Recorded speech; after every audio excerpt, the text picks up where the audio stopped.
To tell you things are bad. Everybody knows things are bad. The dollar buys a nickel's worth.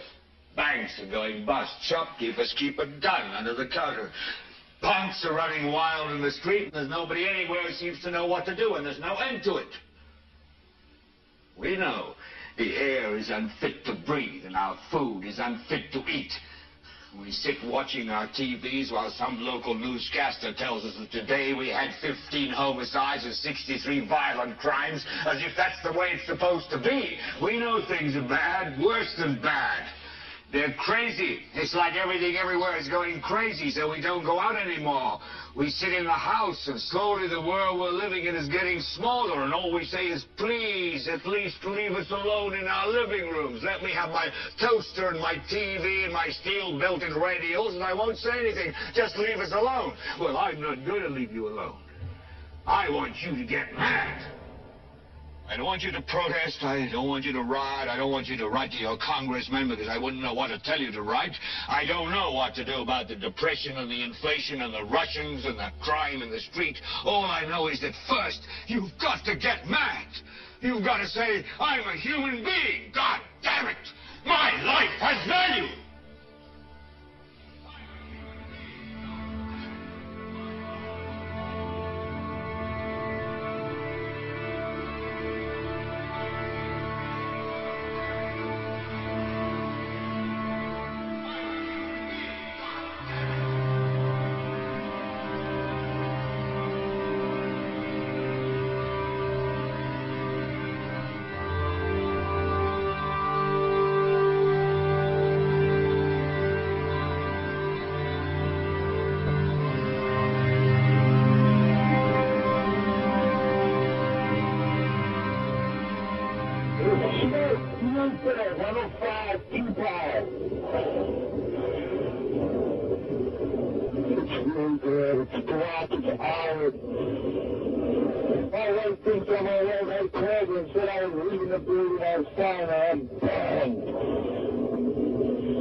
The very word secrecy is repugnant in a free and open society. And we are, as a people, inherently and historically opposed to secret societies, to secret oaths, and to secret proceedings. We decided long ago that the dangers of excessive and unwarranted concealment of pertinent facts far outweighed the dangers which are cited to justify it. Even today, there is little value in opposing the threat of a closed society by imitating its arbitrary restrictions. Even today, there is little value in ensuring the survival of our nation if our traditions do not survive with it.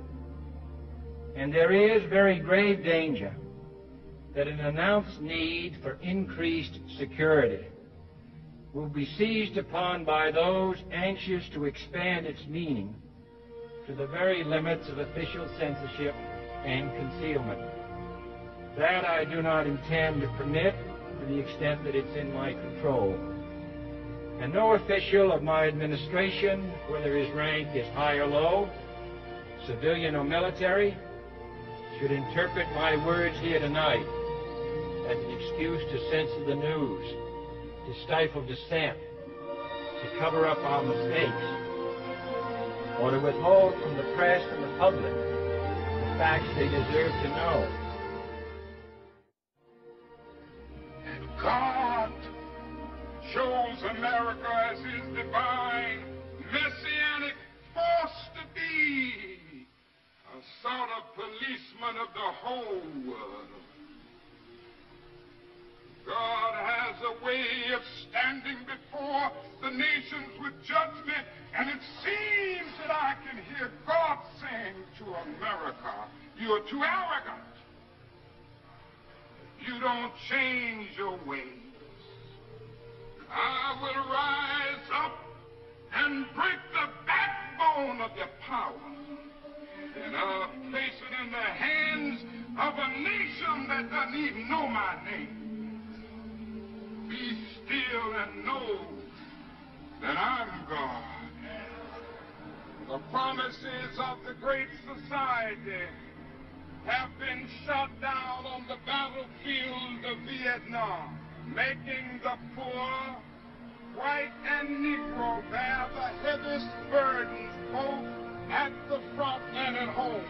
Though the civil rights leaders, for various reasons, refuse or can't take a stand or have to go along with the administration, that's their business. But I'm afraid that I know that justice is indivisible. Injustice anywhere is a threat to justice everywhere. And the response and dedication of our citizens, whenever they are fully informed. I not only could not stifle controversy among your readers, I welcome it. This administration intends to be candid about its errors. For as a wise man once said, an error doesn't become a mistake until you refuse to correct it. Now we can see a new world coming into view.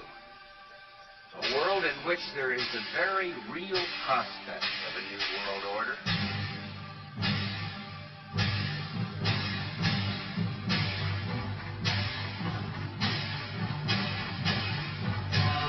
It is a new world order with significantly different and radically new challenges for the future.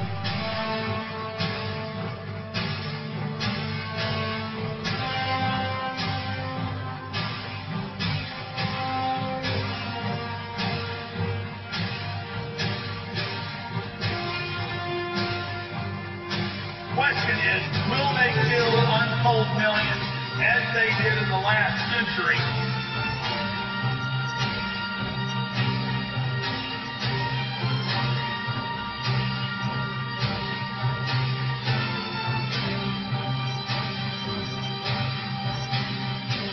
It is not the elite cockroaches that determine that. It is you.